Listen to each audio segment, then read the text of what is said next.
Hi students, இப்போ நம்ம பார்க்கக்கூடிய ரொம்ப முக்கியமான ஒரு வீடியோ கிளாஸ் 12 எக்கனாமிக்ஸ், அதாவது பொருளியல் சொல்லுவோம். Government school and matriculation school, Tamil medium and English medium ஸ்டூடெண்ட்ஸுக்கான most important golden 1 mark 2 mark 3 mark and 5 mark questions, அதாவது மிக முக்கிய வினாக்கள் அப்படின்னு சொல்லலாம் இல்லையா தமிழ்ல.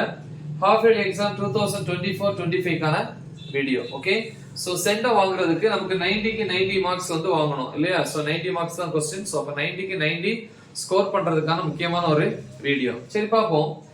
ஃபர்ஸ்ட் 1 மார்க்ஸ் பொறுத்த வரைக்கும் புக் பேக் பிளஸ் இன்சைட் கண்டிப்பா பார்க்கணும். சாப்டர் 1ல வந்து பாத்தீங்கன்னா 1 மார்க் கேட்டகரி ஏன்னு சொல்லலாம், அது ரோம் லெட்டர் 1 னு சொல்லலாம், 1 to 20. அப்புறம் பி செக்ஷன் பி, அதாவது ரோம் லெட்டர் 2 கூட எடுத்துக்கலாம். क्वेश्चंस 21 22 23 25 27.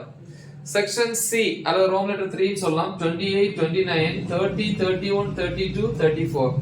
செக்ஷன் டி ல 36 and 37 ரொம்ப இம்பார்ட்டன்ட், முடிஞ்ச 35 பாருங்க. அப்புறம் வந்து பாத்தீங்கன்னா compare the features of capitalism and socialism.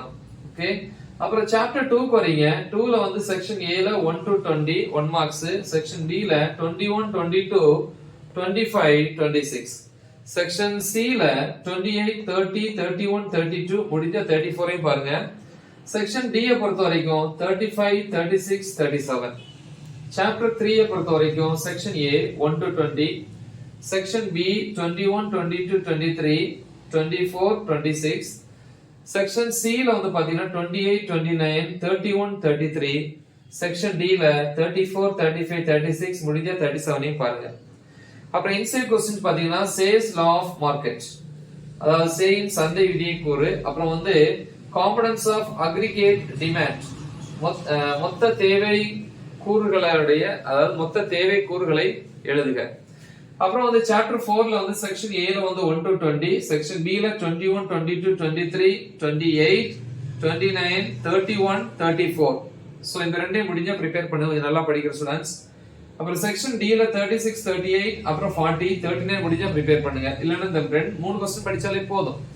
Chapter 5 ல செக்ஷன் A 1 to 20, B ல 21 24 25 26, so last additional 27. Section C ல 29 30 32 முடிஞ்ச 34 பாருங்க. செக்ஷன் D ல 35 36 38. then chapter 6 பொறுத்த வரைக்கும் section A 1 to 20, section B 21 22 23 முடிஞ்ச அந்த ரெண்டையும் பாருங்க, 24 and 26. செக்ஷன் C ல 31 and 32 கம்பல்சரியா படிக்கணும், so additional 29 and 34.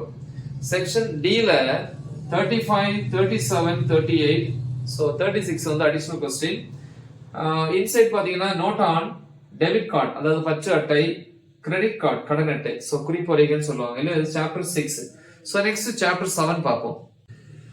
சாப்டர் 7 பொறுத்த வரைக்கும் செக்ஷன் A ல Roman letter 1 marks 1 to 20, B ல வந்து 21 23 26 27, C ல வந்து பாத்தீங்கன்னா 28 31 32 33, செக்ஷன் D ல வந்து 35 36 39 41. அப்புறம் இன்சைட் பாருங்க டிஃபைன் forex வரையறு. சாப்டர் 8 பொறுத்த வரைக்கும் செக்ஷன் A 1 to 20, B ல வந்து பாத்தீங்கன்னா 21 22 24 25 27, C ல வந்து பாத்தீங்கன்னா 29 30 31 32, செக்ஷன் D ல 36 37 38. அப்புறம் சாப்டர் 9 பொறுத்த வரைக்கும் செக்ஷன் A 1 to 20, B வந்து 21 22 24 26, C ல வந்து பாத்தீங்க அப்படின்னா 28 30 32, D வந்து பாத்தீங்கன்னா 35 36 38. So next chapter 10 பாத்தீங்கன்னா section A 1 to 20, section B ல 24 25 26, C ல வந்து 30 31 32 33 34, இது கண்டிப்பா தேவை. D வந்து 35 and 37. அப்புறம் அடிஷனல் பாருங்க causes and effect of air pollution.